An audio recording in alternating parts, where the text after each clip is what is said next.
Welcome back to Old Roommates, the only podcast that revisits pulp culture through a middle-aged lens. Today we'll be revisiting Cheers, Season 1. So pull up a bar stool, grab a beer, and get ready for Old Roommates. And cheers.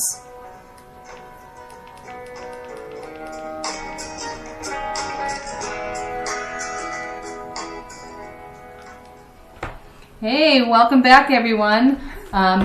It's Christina. And Brian.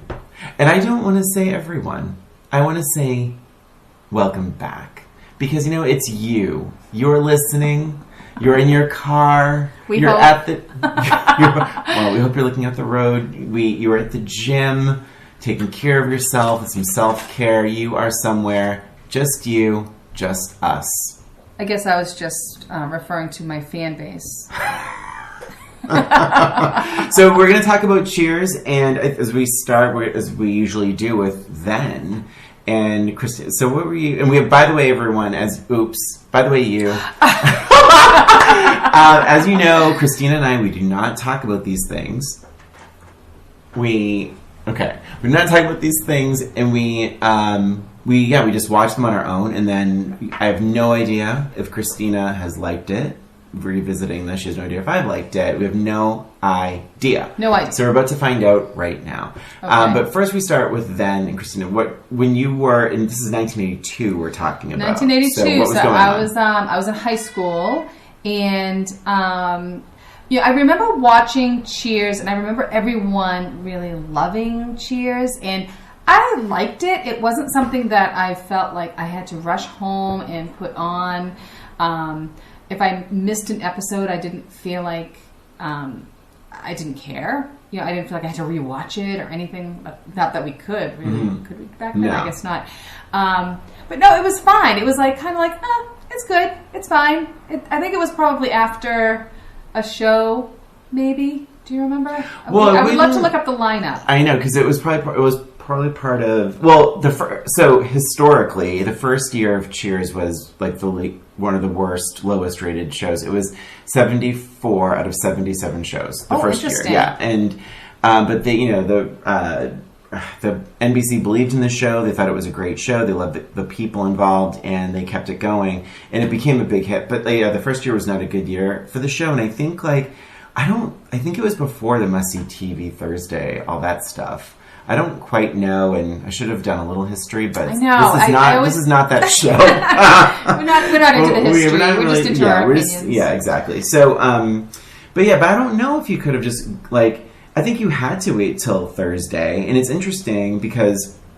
So, did you want to talk more about Then for you? Well, no, I'm good with me, but how were you back then? Well, I mean, so I was 10, I guess I was 9 or 10, and I remember, as I've talked about before, I had a different sort of perspective as a kid. I had, my parents got divorced. I was kind of, I really kind of was always interested in, the human condition and dramatic stories. And with Cheers, I really remember thinking, I watched it, and I remember thinking, that I am watching a grown-up show. Because it takes place in a bar, and these are adult emotions and relationships, and these people have histories and some darkness, which we'll get into. But I absolutely remember relating a lot to Shelley Long's character, and I remember just loving her because to be this little gay kid, or just not even knowing what you are, not even knowing that you're just different, but not knowing why. And I think the Shelley Long Diane character being this fish out of water,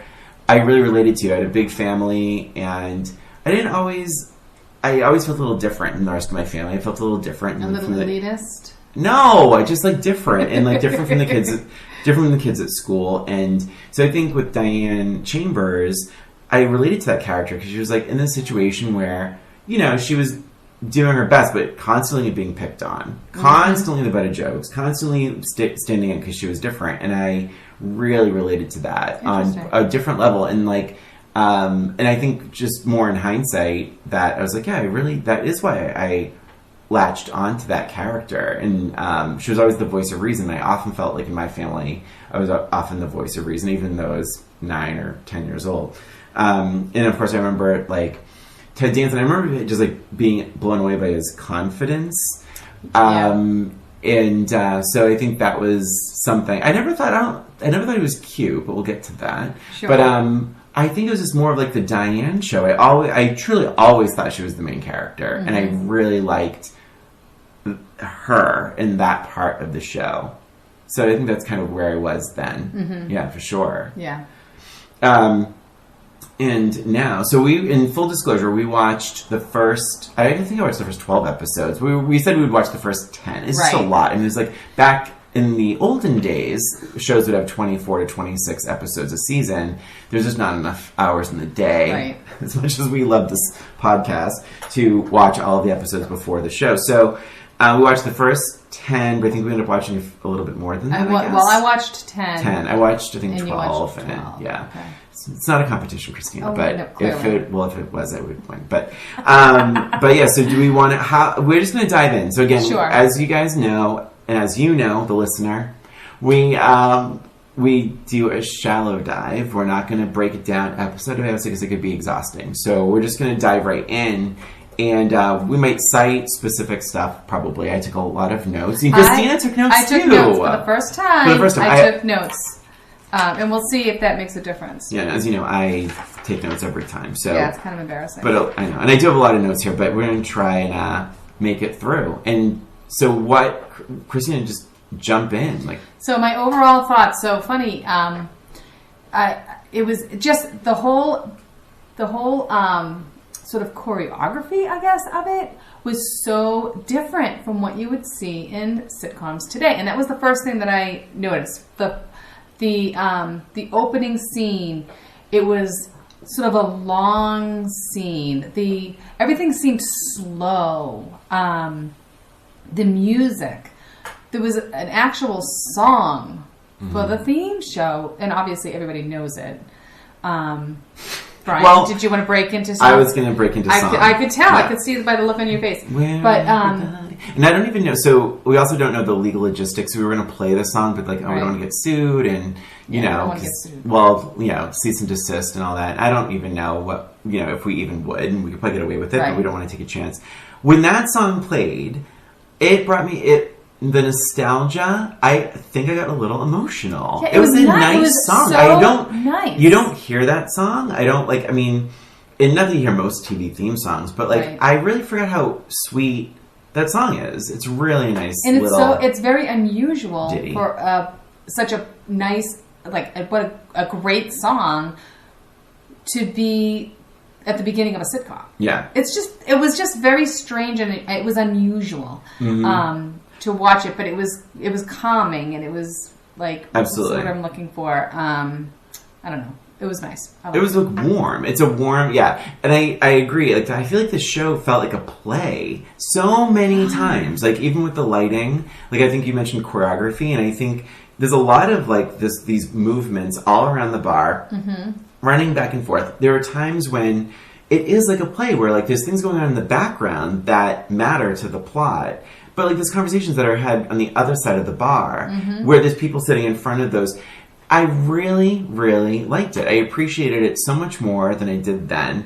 And, filmed in front of a live studio audience, and you hear some of the background noise. It's super weird. Yeah. But it's it does feel like this very physical play. There's a lot of characters moving around at the same time. They're going in the back room. They're coming out. They're walking all around. They're pulling up stools. Right. 90% of it is one scene. 90% of it, it's just the bar. It's just the bar. And then the other 10% is the back room. That's right. The pool table. But even that, it's not even in every episode. But how challenging is that to keep a person's attention for a half hour on one scene? Think about that. The sitcoms that you look at today, in that, the scenes are, 2 minutes? Yeah. And then it's on to the next scene. And I think that definitely speaks to today's day and age, where everything is just sort of immediate gratification and everyone's attention span is super small anyway. But But it was nice to watch it. It was almost like you could just relax and just kind of soak in the whole experience and the whole atmosphere. I feel that way about a lot of like old sitcoms where like even like the Golden Girls, like where there's like that and like you're like, oh, that was copywritten. But it's like that, just those scenes, those familiar settings, familiar music, familiar faces, and it is like, in just that song is fantastic. But I like going a little bit further is just the first couple episodes. You would think, without, you know, say even with the Diane Chambers like coming in and her life changing and having to work at the bar, I honestly felt like I was like, if this could be season 3. They're all so comfortable in these roles, like Carla and Sam, like, and you just feel like you're watching a very polished show. It was. It's really blew weird. me away. I was expecting to see awkwardness, stiff jokes, like things that don't really land. And, Oh my gosh! I thought the chemistry from the get-go was fantastic. It's pronounced Geico. Stop it right now. I know how it's pronounced. But yeah, I do. I think, and I really loved and really right from the bat, in every episode, there's these characters, these scenes that just begin and end for no reason. Like not the Harry Anderson, when Harry Anderson from Night Court appears as Harry, the magician who screws people over. But there are scenes and clips that are like, it begins and ends. Like the guy that comes in, and it's everything from, I wrote this down, the guy with like you think the issue is the guy comes in to talk to the old owner, but he's gone. Right. So he's talking to Coach, and he has this thing about the kid with the son. He has a son who's engaged, and you think the issue is because the fiance is black, and he's pouring his heart out to Coach, and then you find out that he's gay also. But it's like, it doesn't impact the plot in any way, shape, or form. It is like this, and I do think he comes back, but it's not. It's like a standalone. It's not even a subplot, really. No, it's not. It just begins and ends. These characters come in, and they are just they begin and end within a minute, and it's just done for like one joke. Well, and I will tell you, one of my favorite parts of every single episode, if not the favorite part of each episode, is that first scene before they even play the music. That first scene is this cute little 1 minute thing, and it's exactly what you're saying. It has really has nothing to do with the rest of the show. I think maybe once or twice it did, but I think for the most part it's just a standalone little scene, and it's fun. I think I chuckled every single time. And then the show starts. What a great way to start a sitcom. Yeah. Why don't they do that anymore? They should do that. Yeah. But it was great. I thought it was hilarious. But yeah, and I did feel like the chemistry between the cast members were fantastic. I will say one of the most sometimes like the actual scripts weren't great. Like the stories were like, okay. I mean, you know, kind of average. But within that average script, the sort of like the underlying, that little like backhanded comment from somebody sitting at the bar is like the funniest line of the whole show. One of my favorite things was, and I want to spend a little bit of time talking about because I'm obsessed, but Coach. There's a scene where they're like, Coach, phone call, and I don't know if you remember this, but like he goes to the phone and he's like, hey, he's like, oh, Ernie, thanks for calling me back. Listen, how you doing? He's like, oh, you're doing good? Ernie, I'm so glad to hear you're doing good. You know, I knew that you had that surgery, and now that you're doing good, I can tell you, I had a really bad feeling about that surgery. You know, I don't think it's a good idea. I think the surgery is terrible. I think it's a complicated surgery. I hated it. I didn't like that you were going in. I don't think you went into that much detail. Well, no, but he kind of, listen. So then he goes, the whole thing, and he's like, blah, blah, blah. And he's like, so I'm just, now that I know that you've already had and you're doing well, I'm so glad to hear that. And there's a pause. And he goes, oh, it's tomorrow? And one of the biggest laughs I think I've had all year. It was very surprising, right? Yeah. And I know you're like this with me too. It's very rare that I'm watching a sitcom and I laugh out loud. Yeah. I can really enjoy a sitcom, but not laugh out loud. It's so refreshing to be surprised, to be caught off guard by some of the dialogue that they had, where I actually laughed. Mm-hmm. And it was just really great. It really made me remember just how good of a sitcom it was, how good of a show it was. But I couldn't get over just how immediate the chemistry was between all of them. Mm-hmm. That I keep saying that, I know, but it was really, it just blew me away. I'm like, wow, these are people who had not acted before. Yeah. Well, I think like Shelley Long was acted together before. Yeah, together. Yeah, that's right. Yeah. And yeah, Shelley Long was. So I did look a little. Because I was like, where did she come from? Because she just to be a star of a Mom, show. Right? It was Terry Garr. Oh, that was Terry Garr. Oh, sorry. Oh, God. But I'll edit that one. But but she was 33, and I guess she had lost. No, she didn't lose. She made the movie Night Shift, but I'm not even starting from the beginning. Shift, but yeah. But it was super interesting. She was offered E.T. the part of the mom, which I don't even know if she'd be old enough to be the mother because there's a teenage kid, but she couldn't do it because of that movie Night Shift with Michael Keaton. I think is it Henry Winkler? Henry Winkler. Who's the other guy? It doesn't matter. Maybe it was. But so all that to say, but like she had quite a bit of experience. I had never heard of her or seen her before at Cheers, I don't think. But she was really good. And then Nick Colasanto, who plays Coach, born in Providence, I did not know that. 1924.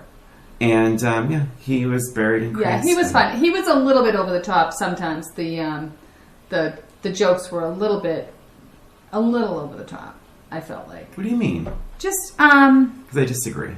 Okay. So I just felt like he was just a little too dumb at some points. Just I don't know. Dumber than like Rose Nyland or like Chrissy Snow. Yeah. Why? And maybe it made me feel uncomfortable because I felt like, does he have Alzheimer's? Oh. Do you know, maybe the age made me a little uncomfortable. But, I mean, for the most part, I mean, I thought as the season went on, he smartened up a little bit. Maybe it was just a little bit more believable that he was so naive, I suppose is the word. But, yeah, I mean... There were a couple. I wish I wrote. I wrote down notes, but I didn't write down the notes I should have. But what was your any episode standouts? So I will tell you the last episode 10 with the bottle cap. Yeah, that I always remember that from before. Yeah, that was one that I remembered, and I was happy to see it again. Episode 1. I was curious because going into it, I was wondering how they got Diane to become a bartender, and I was thinking it's kind of a leap for her background and everything else. And I forgot how they had actually had. I knew she was stood up at the bar and all that, but I'm like, why? All right, so if I'm stood up at a bar, it doesn't mean I'm going to like work there. At the bar. Yeah. But I liked how they handled it. I did feel like it was somewhat realistic because she wasn't qualified for anything else, and she was trying to start anew, and she had nowhere else to go. Eternal student.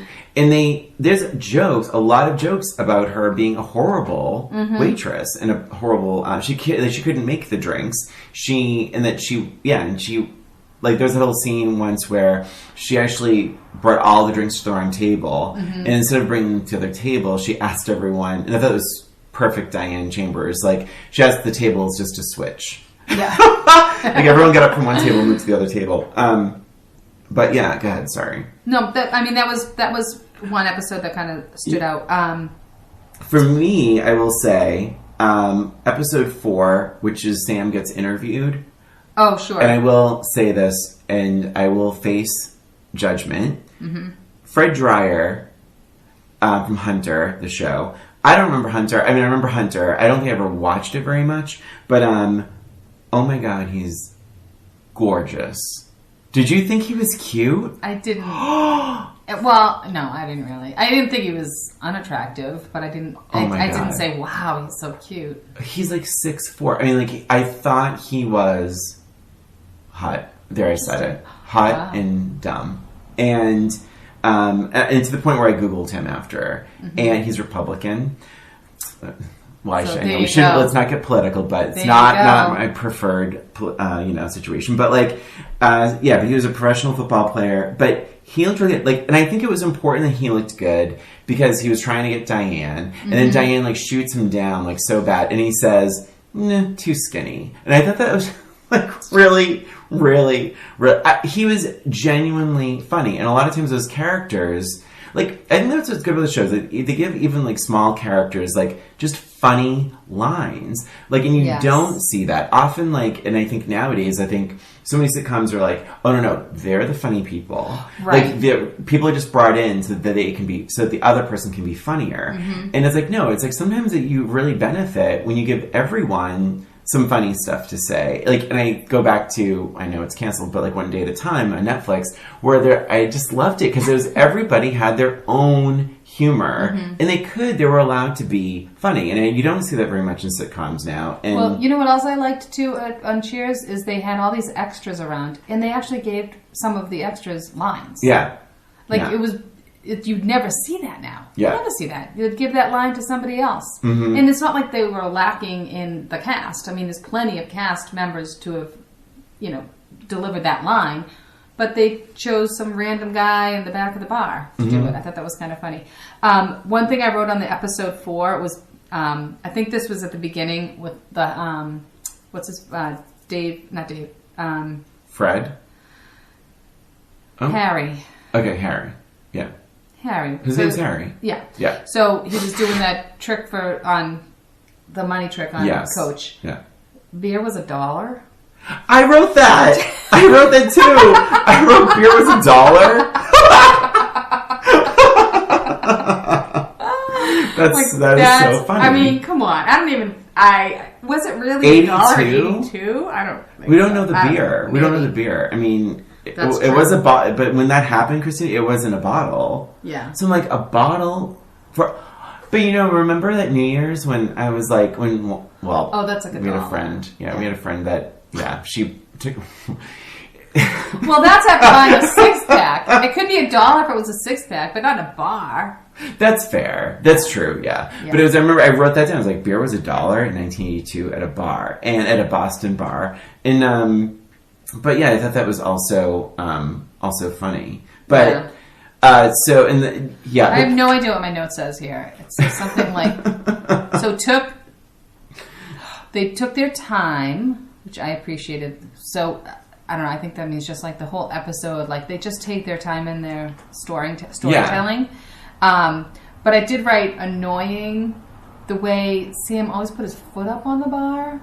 Did you notice how he was always standing? Oh, yeah. And his foot was always up on the bar. I'm like, not why is he sanitary. doing that? Yeah. And it just looked awkward. I'm surprised like a director didn't say, put the foot down. Yeah. Unless they directed him to put the foot up. I don't know. Yeah. But it was weird. And he did it throughout the whole series. Yeah. Um, Did it bother you when when Norm would walk in and everyone's like, Norm. Norman? no, I liked Yeah, it. I I liked it actually too. liked it. I liked it then. I liked Hello, it now. Norman. Yes. Like, I like that a lot. Yeah. Because she never really broke. That's her character. Right. One of the funniest scenes in the whole show that I still like kind of chuckle. I'm chuckling about it right now thinking about it. Was the guy? I think this was one of the first. I think this was one of those moments where it was like that first minute before like the music even starts. Yeah. Where he's sitting and he's talking about how he came from the doctor, and he's like, that's fine. He's like, yeah, I don't know, there's something wrong, blah blah blah, and like everyone's like, oh, don't worry about it. I'm sure everything's going to be the fine. DNA and the DNA guy, right? He's Is that like, what I work his with DNA at Yeah, work. yeah. And then he leaves, and everyone sprints to clean everything, and it was so well done and so hilarious. I still chuckle when I think about that scene. I thought that was fantastic. Another funny one is I wrote episode 5. I think that's right, and it's like they're talking about. Again, this is one of those. Oh my god, this show is so good. It's one of those moments that it just begins and ends, and it's all for a joke, Yeah. and has no bearing on the plot or anything. And it's truly Coach is leaving, and oh my god, Norm, Jesus, Sam says, "Oh, what are you gonna do tonight, Coach?" And Coach says, "Oh, Sam, I think I'm finally gonna finish that book. Oh. I've been working at it for 6 years." And Diane's all excited, and she goes, "Oh, Coach, you're writing a novel? And Coach goes, no, reading. And I thought that was just really fun. I just loved Coach so much. I really loved Coach too. I wrote down, he said underwears.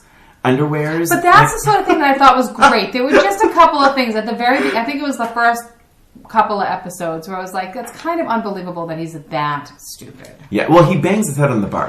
Like in two, I'm holding up, okay, you can't see this. I'm holding up 3 fingers and I'm saying 2. There were 2 episodes where he bashes his head off the bar. I mean, I was like, wow. Yeah, I mean, I understand your point. But it does that balance of like, this can be slapstick. Right. This is a guy. Sam was obviously helping him out. He was a retired coach. What was he going to do?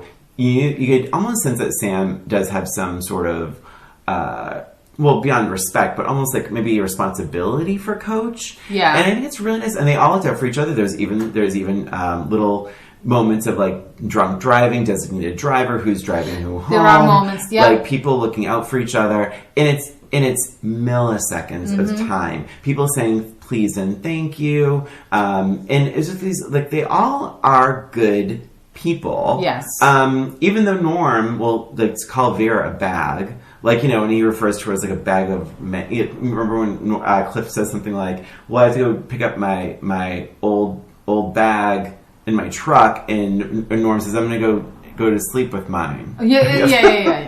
But it's super, super horrible. But it's like, there's this balance of like humanity, people looking out for each other, people being nice, people bonding, but then these other lives that they lead that are maybe not so much, fun.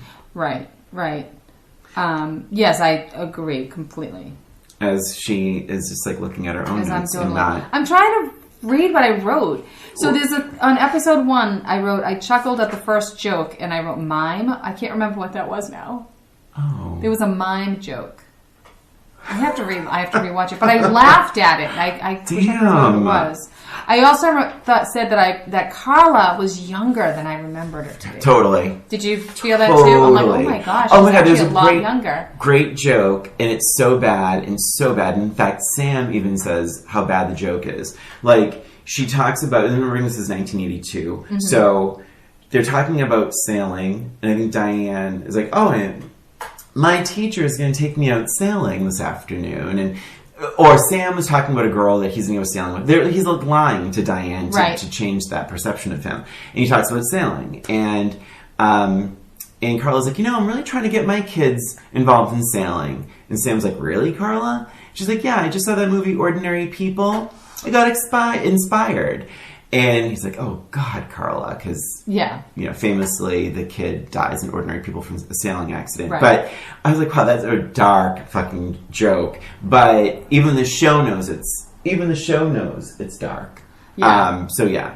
But, they kind of acknowledge that. So some of the other jokes, this is a good segue into some of the other jokes. What I thought was really interesting that you would never see in today's day and age, there were tons of, like almost like sexual, like Me Too kind of situations. Diane gets sexually assaulted in 3 episodes. Isn't that crazy? That's really nuts. I don't remember that. I'm sure when I was a kid and I saw that, I probably laughed. Because it's very ridiculous. It's very ridiculous. And a couple of them are super ridiculous. There's one that's just disturbing with Norm's boss. Yeah. That was hard. And it's a pool table. It's like hello, the accused. Exactly what I thought of. It was probably the same year. That was before. But I think the incident, like, of that pool table incident, I mean, that was probably before that or around that same time. It just seemed like a weird 82, choice I think it might have been about for the same year. a 30-minute sitcom. It was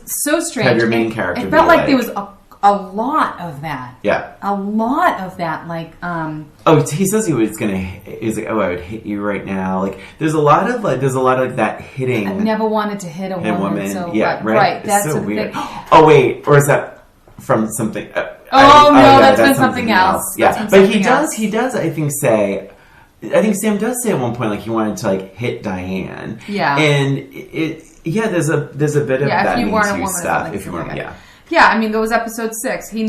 Norm needed a woman for his boss. And they Yeah. she didn't want to do it. Yeah. And she, they guilted her into it. Yeah. Right? I mean, imagine this That's today, right. right? Guilted her into it, and then she finally does it, and then he attempts to rape her, basically. Yeah, and then similarly, it's And the then- thing with Oh, and then she says, I brought this on myself. At the end, she said, I brought this on myself. oh I did appreciate the fact that Norm saved the day and not Sam. yeah Because obviously they're all, through the whole series, they're trying to get Sam and Diane together. Yeah. And it would have been very convenient for Sam to come in and save the day, but he didn't. And then even episode 9, Diane accidentally, I forget who it was there, but she accidentally was offering sex. She was going to the give meditation. It was yeah. meditation, And she's like, I'll show it to you. And then people Sam watch, is letting her go in and the then office, they're going into the office and no one where stops her. a mere 3 episodes ago she almost got raped. Yeah. And he just let her go in. I agree. And they're all watching and just listening to see what's going to happen. I know. And then all of a sudden she comes running out. So And the audience doesn't laugh, by the way. Did you catch that? I did So not you notice hear a slap, and the audience really doesn't laugh when they come out of Sam's back room. Yeah. And I'm like, wow, they're maybe a little more woke than the people that wrote this episode. It doesn't play right. If that bothered me. And as an adult, Right. I'm sure as a kid you hear someone get slapped and it's funny, or it's but and I feel like that's probably happened several times in different sitcoms. Yeah, right. Right? Yeah. You pig, and all that kind of, stuff. So I think this is a good segue into what didn't sort of stand the test of time, or what didn't we like. I mean, I'm sure there's some things. I actually have a couple. What didn't I like? So, let me look through. Do you want me to my start? notes. Yeah, I'll jump right in. Do that? I Because do have some things. I feel like there's a few episodes where it goes dark. It gets dark and serious. Oh, when other episodes to actually kind of what we're talking about, where so Carla, you imagine, she's just rude. She's she is just, it's her personality. Rude to customer after customer. She's yelling at people and all this. Then you have the New York guy, and it's episode 3. Yeah. And the New Yorker guy comes in, he starts trash talking the Red Sox, and he's trash talking the bar, and then he really goes in on Sam, and he's kind of insulting him. And that's where I think, okay, the line's a little drawn there, it's a little blurred, and that's probably, when you get personal, I think you lose. But, so then Carla jumps on top of him like a screaming banshee. Yeah. But here's the thing, and I was like, okay, fine. But then suddenly the show takes itself very seriously. They're potentially getting sued. Carla could lose her job. This whole thing, and it gets super serious. And I'm like, this is episode 3. I feel like it's a lot. I feel like, because wouldn't that have been a better episode at the end of season 1 or the end of season 2? Maybe not make it a cliffhanger, but. Okay, her name is in the credits. We know she's not going to lose her job. This is episode 3. Right. Is she really going to get fired? And I just feel like it took itself so seriously. And I have to say, there are other moments too. Why on earth Coach's daughter comes to visit, and it devolves into serious self-esteem issues, which doesn't feel beautiful. And it's Elise Beasley from Moonlighting, and she's great. And then, but so she has a bad boyfriend. It's is that's the whole episode, and it's because she doesn't feel attractive. I did not like that episode. Didn't get it. Yeah, I didn't like that episode. I mean, I liked that Coach had a little bit more substance there, and but I loved Twin. Yeah, I just didn't get it. I didn't feel like it fit. It didn't fit because it didn't fit. It was this is a sitcom. You were trying to establish your show as a fun, good time workplace comedy that takes place at a bar. And I'm talking this is episode 5, episode 3, where it's getting really dark, very serious, and it's taking itself and the characters really seriously. And they're not in line with bar culture. Your daughter coming to you, announcing her engagement, That is, I guess it's just disconnected. Right. The Carla thing is much more related to the bar, but did they have to get into like a lawsuit or a potential lawsuit? And right. I liked how they handled it, but again, we're talking about a show that is 3 episodes old. We've known this character for about 72 minutes. Well, and maybe that's why one of the reasons why it didn't get great ratings. Yeah, that first we're a season. little exhausted by it. You know, it was kind of, I think that the writers were really ambitious, and they're like, we want to show depth, we want to do all these wonderful things, but episode 3 probably wasn't the one to do it. I also have an issue. Do you want me to keep going? Yeah, go ahead. It's almost done. The only thing I had was like, we talked a lot about the music, right? In the beginning with the song, and it's great. But I wrote down, it was only in episode 7, where like, so after the credits, like, truly this is the music. It's like, hey, and like, and the episode starts for after the song. Yeah. I hope this is I know coming what across. you're saying. Okay, Yeah, so, and it's like, wow, that's really down tempo. It's like, I just found it really surprising, and only at the start of episode 7 did the post credits music go up. It was up tempo, and it was like doo-doo-doo, and it's like, oh, this is going to be a happy episode. And it had to have been a note they got from someone, because the beginning of every episode was like, I'm like, wow, let the good times roll.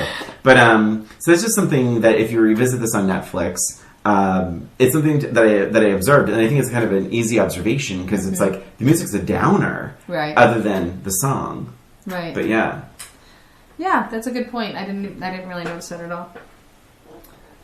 Thanks. Well, I probably noticed it at the time. I was busy taking my notes. Yes. What else do I have to say? I'm trying to think. You didn't have any real problems, so other than the sexual assault stuff. I felt like it was, well, and honestly, that wasn't necessarily a criticism. It was more, more sexual assault. Only, I felt like, so yeah, that's I felt like, I don't, oh my God, I can't even put my words into. I think what we've learned today is that I shouldn't take notes. You shouldn't take notes. I shouldn't. No, you were doing better without them.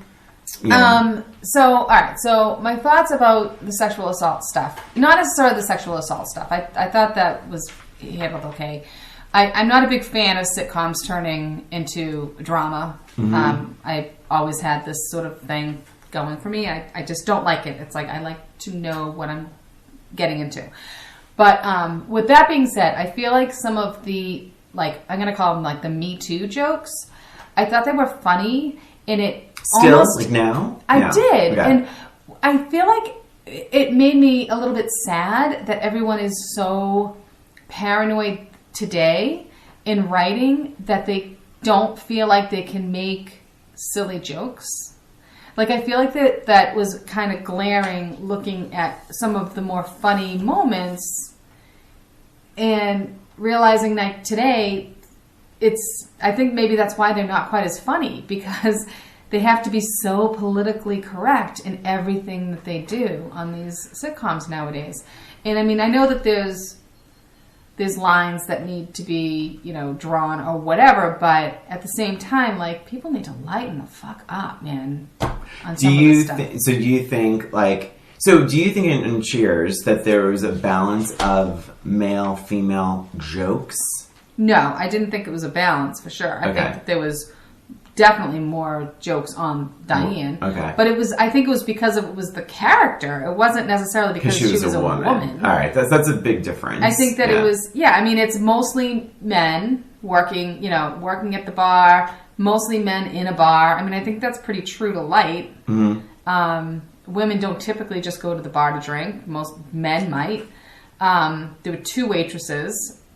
It's very, just, like, that's just how it was. Mm-hmm.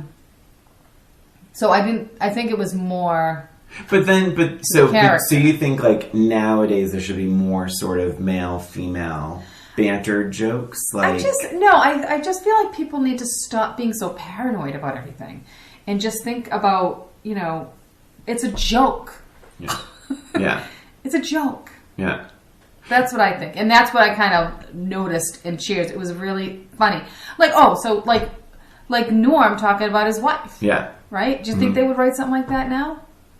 Yeah, I don't know. I don't think they would. They'd be like, oh, wow, that's being very derogatory to the wife. Yeah. Like, it's a joke, people. Yeah. And, probably relatable. Well, I think it's different. I think with that is maybe onto itself is like, she's not there to defend herself. Right. I think maybe it's a different kind of example. Like, I think about something like Arrested Development, where most of the characters in Arrested Development are not good people, and they will insult each other right to their face. And yeah, I don't know. I don't know how I feel. I feel like the fact that like our ears sort of, I mean, I'm assuming our ears perked up at certain like Diane situations where it's like, oh God, it's a little low. And there's a lot of breast talk, like the size of breasts and all that kind of thing. I feel like, but I don't know if I agree. I feel like I think there needs to be some sensitivity because we know that little kids do watch shows, and if you are a little girl or a young teenager and with small boobs and you hear a bunch of jokes about small boobs, I don't know if that's the best thing. Well, maybe you just shouldn't have your children watching shows that are at 9 o'clock at night. But kids are going to watch Not things. mine. Christina, I'm sorry. Well, I'm just Maybe saying, there's a certain sense of responsibility that you need to. We can get into that too. This is a very controversial episode. You're making it controversial. It doesn't need to be. Politics. It doesn't you brought need up to, politics. It doesn't need to be. So, So, anyways, I agree. There needs to be a little bit of sensitivity, but it doesn't need to be 100%. I agree. There should be some like trashy. There's always those trashy comedies that exist, and they probably still are like that. I think what's different is this is a network. This is a major network show, and so that is the message you're sending out. That like women need to have like full breasts and be a little dumb and be a little easy and be used to entertain men. Those are big, problematic things. And it is strange that was 1982 and it provided really a basis of many episodes of this show. It's, and I think a lot of shows were like that. Look at like Three's Company and things. And I'm just thinking about those too now. And Diane is in there as just sort of like this strange outsider because she's an intellectual. Right. Like, what? Who is this? Yeah. So maybe it's more about bar culture. Yeah. So I think now would be a good time to take a break. Sounds Christina good. and I are going to try and repair this friendship. And we'll be right back. All right. Be right back. Hey there. It's Brian and Christina. We just wanted to take this break to thank you for listening to Old Roommates, the only podcast that revisits pulp culture through a middle-aged lens. Please subscribe to Old Roommates on iTunes, Spotify, and wherever you listen to podcasts. And give us a rating or review while you're there. And if you have any questions, comments, or observations, shoot us an email at oldroommatespod@gmail.com. And follow us on Facebook, Twitter, and Instagram at Old Roommates. Thanks for listening, and now, back to the show.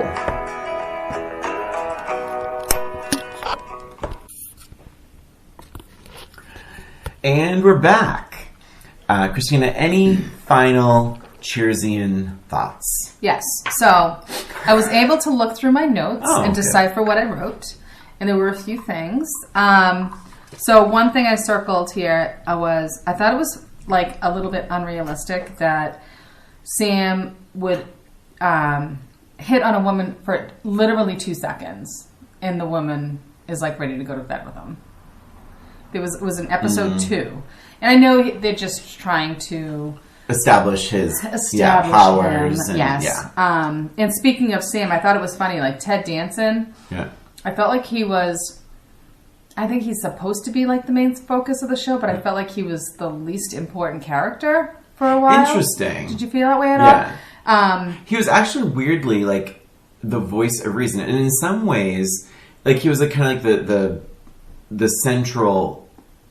Like I said, what I said earlier, like Diane was always to me when I was a kid, like the central character, because she was the one whose life was sort of swirling, and she was in this setting.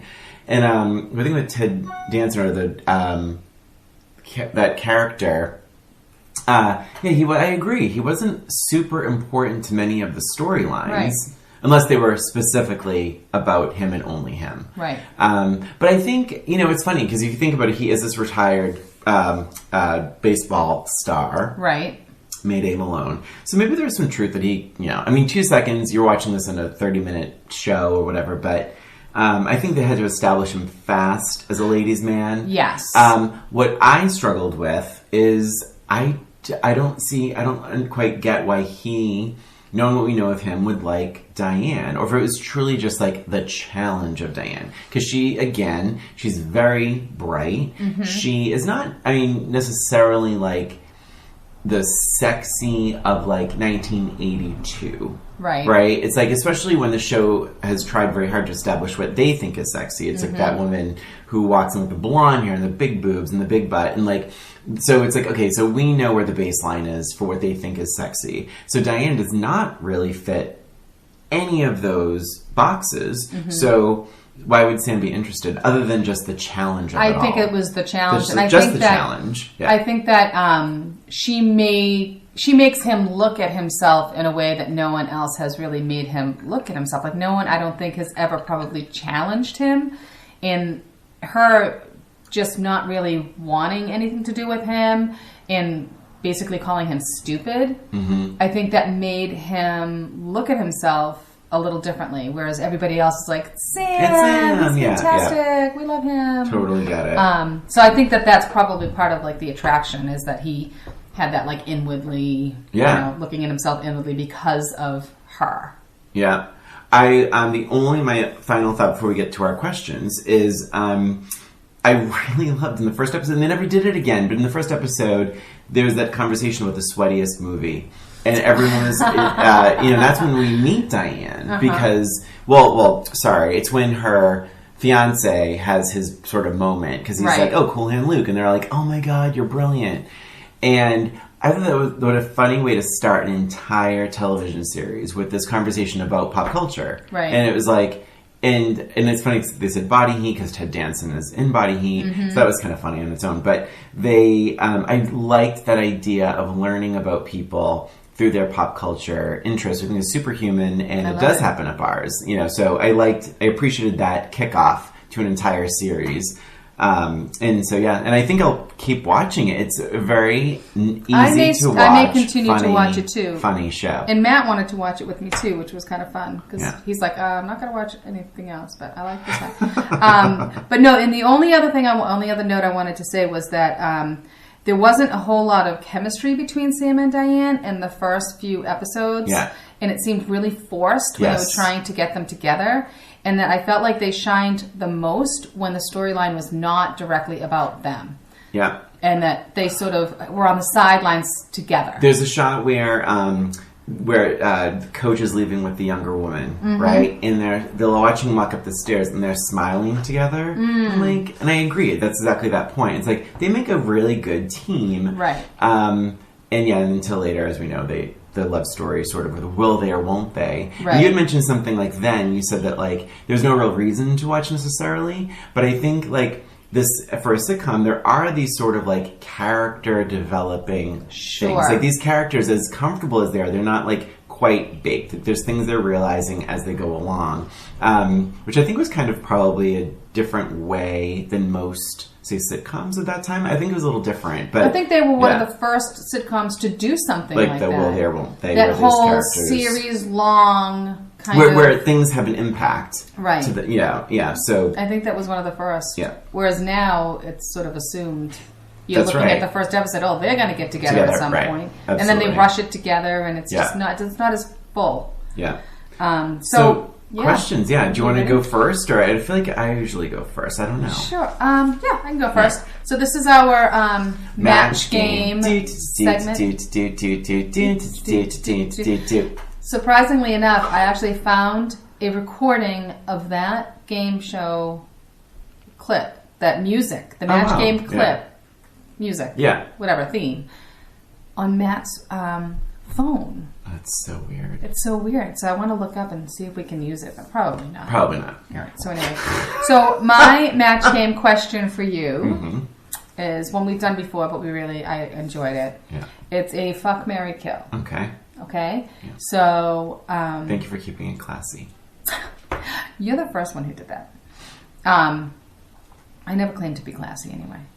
So so for those of you who aren't familiar with Fuck, Marry, Kill, I'm going to give 3 characters, and Brian, you need to From choose Cheers. from Yeah. Cheers, and you need to choose who you would fuck, who would you marry, and who would you would kill. Thank you for Okay? explaining that. So the 3 characters that I wrote down: Cliff, Norm, and Coach. Okay. Oh, I have to write down what I think. Yeah, you do. I Yeah, you write have to down guess what what I I'm think going to you're say. gonna Right. So I'm going to say, All right. all right. I'm actually have to just scribble. This is challenging. I don't think it's that challenging. Okay. Oh, I don't know. Actually, maybe it is a little bit challenging. Oh, God. Oh, Lord. Okay. I'm done. Ding. Ding. All right.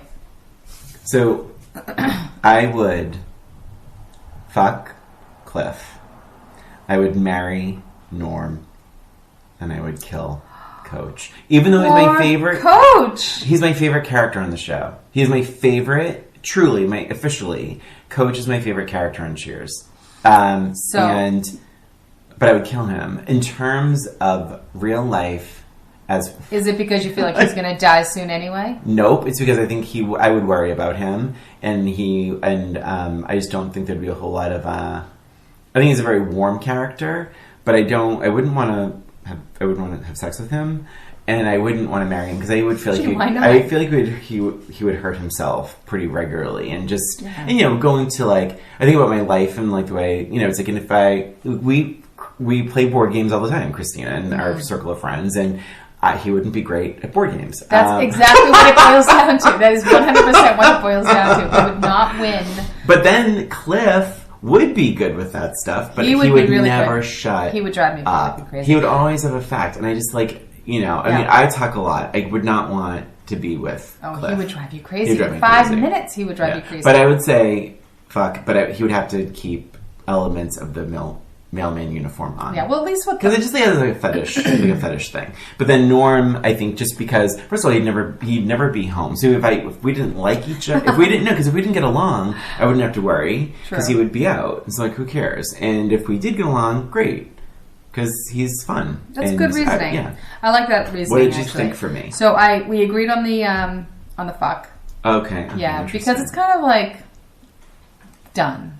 It's one and done. Right. Yeah. But I thought you would marry Coach because I know how much you love him. I really love him. Yeah. And kill Norm. And it was mostly not necessarily because of the kill Norm, but I was also thinking that Norm he did not make a very good husband. No. He was never home, and he kind of, talked trash about Vera. But I like my alone time, and if we got along, then great. I think he's cute. I think George Wendt has his moments of looking cute, and I think maybe Vera just needed to like the bar culture more. Maybe. Who knows? But they do ask him that, why? Why don't they bring her around? And I forgot what his answer, but it was... They never show her face. Smarmy, ever. During the whole entire series, which I think is brilliant. I'm so glad they never did that. Reminds me, some weird ways of, Parks and Recs with, oh God, who's the character? That... Jerry, and Jerry's the big disaster, but when you meet his wife is Christy Brinkley, and I was that would have been kind of interesting if they did something like that for Norm, just because of that show looks sexually centric and all that. All right, so my question for you, I know I'm going to get it wrong, and I already know, but I don't know what else. I really thought about this. I can see you being a good bartender. So my question to you is... And I had multiple choice, but now I've decided not to do multiple choice. I just want to see how well I know you. Okay. Try and be specific. My question for you is, what do you think would be, for you, the best part of Christina being a bartender at Cheers? Wait!